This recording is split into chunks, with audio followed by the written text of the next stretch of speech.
Kampung Melayu mengenal malam bukan dari gelap, tapi dari rasa. Dari langkah yang tiba-tiba terasa lebih berat. Dari udara yang mendadak dingin meski hujan tak turun. Di sanalah nama golok hitam beredar. Bukan sebagai senjata, melainkan sebagai akhir. Tak ada yang pernah melihatnya jelas, tapi semua tahu akibatnya. Dan setiap kali darah jatuh tanpa saksi, orang-orang hanya saling pandang dan berbisik. Bang Ranu sudah bergerak. Karena di kampung ini, keadilan tak selalu datang dari hukum. Kadang ia datang dari bilah hitam yang menolak cahaya. Kampung Melayu tak pernah sepenuhnya sunyi. Bahkan ketika malam menutup warung, mengusir pedagang kaki lima, dan azan Isya terakhir menggantung seperti embun di udara, kampung itu tetap bernapas. Suara air Kali Ciliwung mengalir pelan, membawa bau lumpur, karat, dan rahasia lama. Lampu-lampu rumah petak berpendar kuning pucat, cukup untuk menandai bahwa masih ada orang berjaga atau bersembunyi. Di tepi bantaran itulah Bang Ranu tinggal. Rumahnya kecil, dinding papan yang sudah menghitam oleh usia dan hujan. Ia jarang terlihat siang hari. Kalaupun lewat, langkahnya pelan, kepalanya sedikit menunduk, seolah menghitung ubin jalan yang retak. Tak ada yang berani menatap lama. Bukan karena sombong, melainkan karena sorot matanya seperti menyimpan beban yang tak ingin diturunkan ke siapapun. Orang-orang tak memanggilnya jawara. Gelar itu datang belakangan, dipaksakan oleh cerita. Awalnya ia hanya dikenal sebagai lelaki pendiam dengan kopiah miring dan sarung coklat tua. Namun ada satu benda yang selalu dikaitkan dengan namanya. Golok hitam. Golok yang tak pernah terlihat siang hari. Golok yang konon menolak cahaya, seperti besi yang belajar bersembunyi. Orang tua di kampung sering mengingatkan anak-anaknya, kalau sudah Isya, jangan sebut-sebut golok itu. Bukan karena pamali semata, tapi karena setiap kali namanya disebut terlalu keras, malam terasa lebih pendek, seolah waktu sendiri memilih mempercepat langkahnya. Di kampung Melayu, legenda tak lahir dari panggung atau gelanggang. Ia tumbuh dari bisikan, dari pintu yang ditutup pelan, dari langkah yang dipercepat ketika gang terlalu sunyi. Dan di pusat semua bisikan itu, berdiri Bang Ranu, diam, tak menuntut hormat, tapi selalu dihitung kehadirannya. Sebelum Bang Ranu dikenal sebagai penyeimbang kampung, wilayah itu berada di bawah bayang-bayang komplotan tiga parit. Mereka bukan orang-orang besar, hanya sekumpulan preman pasar yang menemukan celah di antara ketakutan dan kelengahan. Setiap pedagang wajib setor. Setiap sopir angkot menyisihkan uang. Bahkan becak tua yang rodanya sudah pincang pun tak luput dari pungutan. Polisi kadang datang, mencatat, lalu pergi.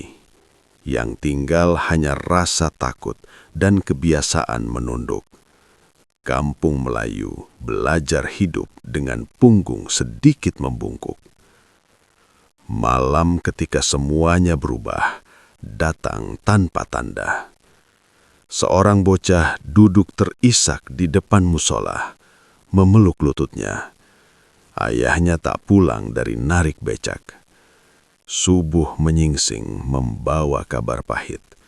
Tubuh sang ayah ditemukan di parit ketiga. Masih bernafas, tapi tulang-tulangnya remuk seperti dihajar waktu. Bang Ranu muncul tanpa suara.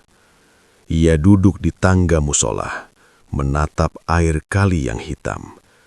Tak ada amarah di wajahnya, hanya ketenangan yang terasa salah tempat. Orang-orang menunggu ia bicara, bersumpah, atau setidaknya mengumpat. Tapi ia hanya diam, seolah mendengarkan sesuatu dari dalam aliran air. Malam belum habis ketika suara gaduh pecah dari arah parit ketiga. Tak ada yang berani mendekat. Pagi datang membawa keheningan aneh.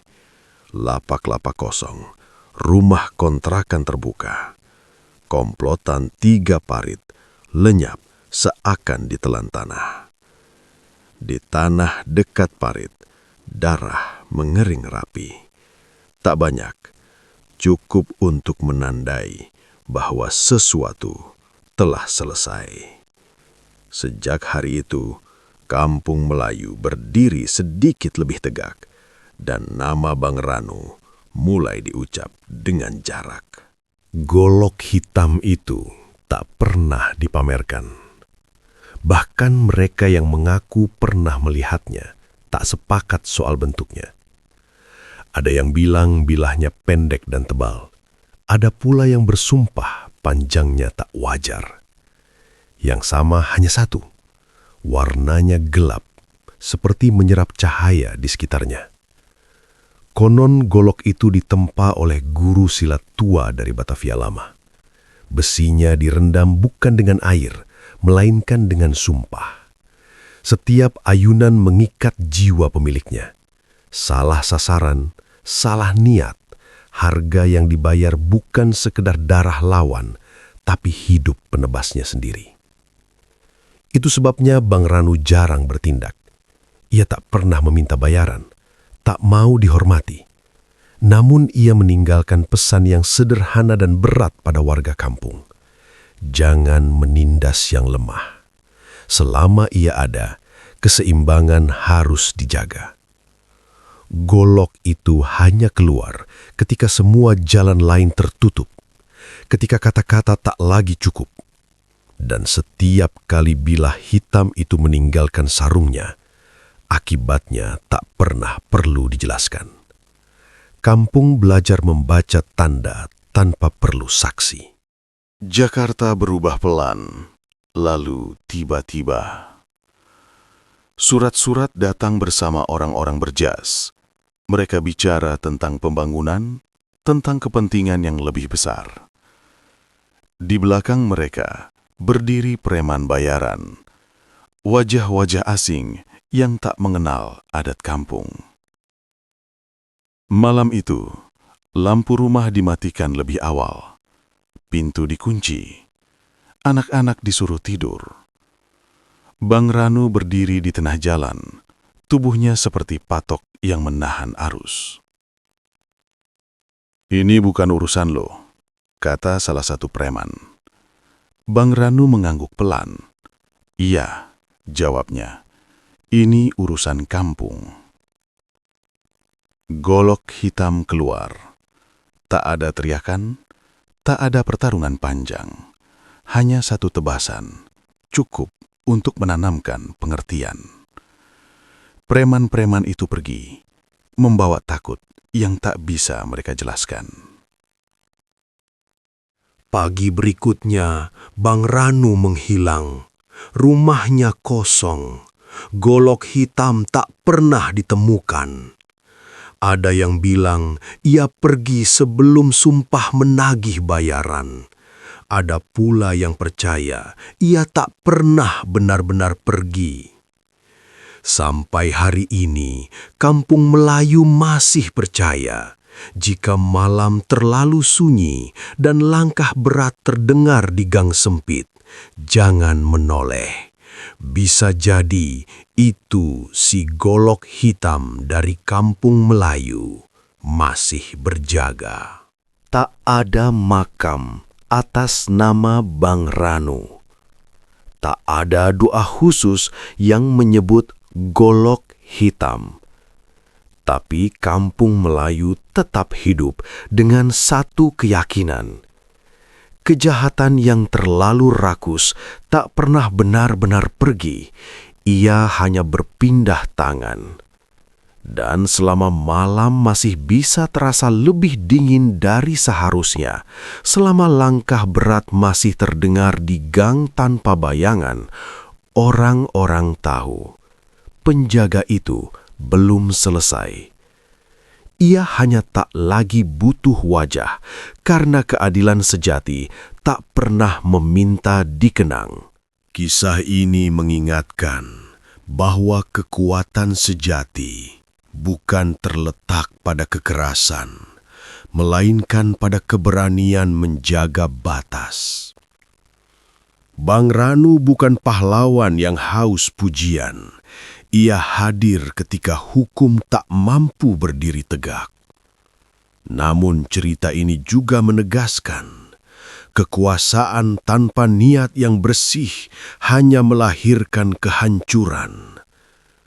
Keadilan yang dipaksakan memang bisa menumbangkan kejahatan, tetapi hanya kebijaksanaan dan rasa tanggung jawab yang mampu menjaga keseimbangan agar manusia tak berubah menjadi bayangan dari kejahatan itu sendiri.